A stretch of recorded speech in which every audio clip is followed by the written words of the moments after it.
इस दिलचस्प विश्लेषण में स्वागत है। आज हम सीधे द्वितीय विश्व युद्ध के उस मैदान में उतरने वाले हैं जहां जीत सिर्फ लोहे और बारूद से नहीं बल्कि धोखे, भ्रम और शानदार डेटा इंजीनियरिंग के जरिए तय की गई थी। एक तरफ धुआं और आईने थे तो दूसरी तरफ शुरुआती कंप्यूटर साइंस। इस पूरी कहानी की नींव समझने के लिए विंस्टन चर्चिल का वो मशहूर विचार याद करना जरूरी है। उन्होंने कहा था कि युद्ध के समय सच्चाई इतनी कीमती होती है कि उसकी सुरक्षा हमेशा झूठ के पहरेदारों द्वारा की जानी चाहिए। और ये कोई मामूली बात नहीं थी। ऑपरेशन बॉडीगार्ड का पूरा खाका ही इसी आइडिया पर टिका था। तो चलिए, सबसे पहले एलाइड फोर्सेस यानी मित्र राष्ट्रों के इस ऐतिहासिक धोखे और भ्रम के मायाजाल पर एक नजर डालते हैं। नॉर्मंडी लैंडिंग के दौरान जर्मन सेना का ध्यान भटकाने के लिए जो तरीका अपनाया गया वो सच में हैरान करने वाला था। एक तरफ है असली शॉमन टैंक $50,000 का, भारी भरकम और बेहद जानलेवा, और दूसरी तरफ उसे रिप्लेस करने के लिए महज $100 का एक रबर का गुब्बारा। हवा से भरे इन डमी टैंकों ने दुश्मन के टोही विमानों को पूरी तरह चकमा दे दिया। है ना कमाल की बात। और इस नामुमकिन से दिखने वाले काम को अंजाम दिया था 23वें हेडक्वार्टर स्पेशल ट्रूप्स ने। इस टॉप सीक्रेट यूनिट में कोई 30,000 सैनिक नहीं थे बल्कि महज 1,000 के करीब कलाकार, डिजाइनर और साउंड इंजीनियर थे। इन्होंने विजुअल ट्रिक्स, विशाल स्पीकर्स पर बजने वाली टैंकों की रिकॉर्डेड आवाज़ों और नकली रेडियो ट्रैफिक का ऐसा जाल बुना कि दुश्मन को एक पूरी सेना के होने का पक्का यकीन हो गया। इस फैंटम आर्मी यानी first United states army group का कागजों पर नेतृत्व जनरल जॉर्ज पैटन कर रहे थे। ये सेना असल में थी ही नहीं, लेकिन इसके खौफ ने करीब 1.5 लाख जर्मन सैनिकों को पास्ते का लेस में बांधे रखा, जो नॉर्मंडी के असली हमले की जगह से सैकड़ों मील दूर था। और ये धोखा सिर्फ जमीन तक सीमित नहीं था। आसमान से रपोर्ट्स नाम के नकली पैराट्रूपर्स गिराए गए ताकि चारों तरफ अफरा तफरी मच जाए। और तो और गार्बो नाम के एक डबल एजेंट ने नाजी इंटेलिजेंस को 27 ऐसे जासूसों की रिपोर्ट्स भेजी जिनका असल में कोई वजूद ही नहीं था। ये पूरी तरह से एक साइकोलॉजिकल जीत थी। अब एक तरफ जहां रबर और भ्रम का ये जाल बिछाया जा रहा था, वहीं जर्मनी अपने वंडर वेपन्स के हताश प्रयासों में लगा हुआ था। युद्ध में जैसे जैसे हार सामने दिखने लगी, जर्मन प्रोपोगेंडा मशीनरी ने वुंडरवाफ यानी चमत्कारी हथियारों का जबरदस्त प्रचार शुरू कर दिया। इन्हें बिल्कुल क्रांतिकारी सुपर वेपन्स बताया गया, लेकिन सच कहें तो ये जमीनी हकीकत और व्यवहारिकता से कोसों दूर थे। अगर हम इस लिस्ट को ही देखें तो बात और साफ हो जाती है। 188 टन का विशालकाय माउस टैंक, या फिर अंतरिक्ष से सूरज की किरणों को केंद्रित करने वाली सनगन जैसी पूरी तरह से काल्पनिक चीज। इन ओवर इंजीनियर्ड प्रोजेक्ट्स में बेतहाशा पैसा और वक्त बर्बाद हुआ, लेकिन रणनीतिक तौर पर कोई फायदा नहीं मिला।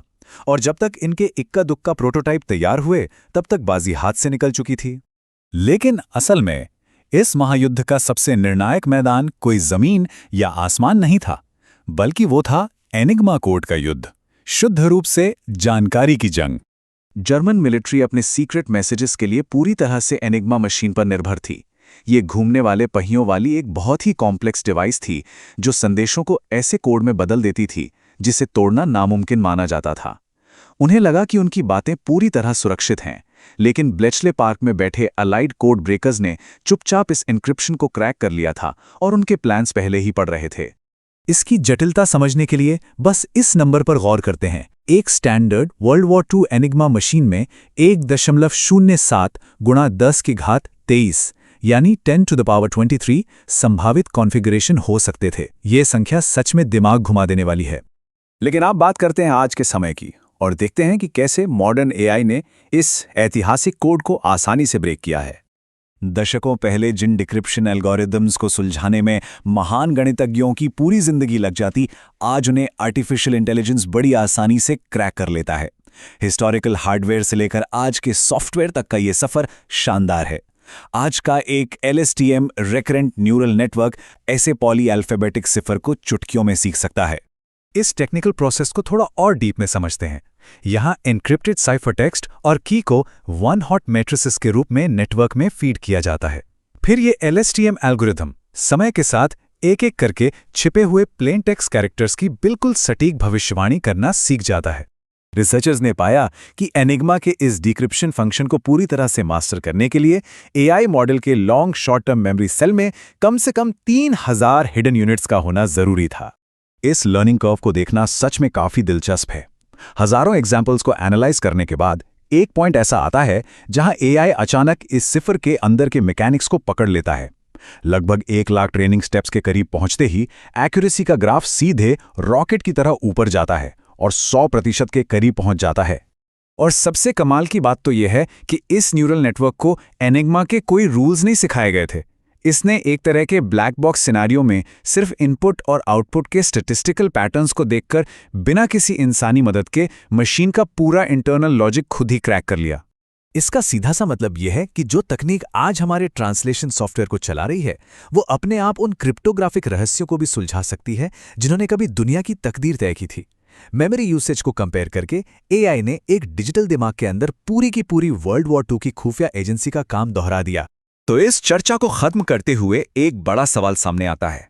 आज लड़ाई का मैदान रबर की डमी आर्मी से शिफ्ट होकर आर्टिफिशियल इंटेलिजेंस तक आ पहुंचा है। अगर आज का एक एल्गोरिदम सिर्फ डेटा को देखकर एनिग्मा जैसे अभेद्य किले के रहस्य सीख सकता है, तो ये सोचना काफी दिलचस्प हो जाता है कि भविष्य के युद्ध और सीक्रेसी की तस्वीर कैसी हो भी। ये एक ऐसा सवाल है जो यकीनन हमें सोचने पर मजबूर कर देता है।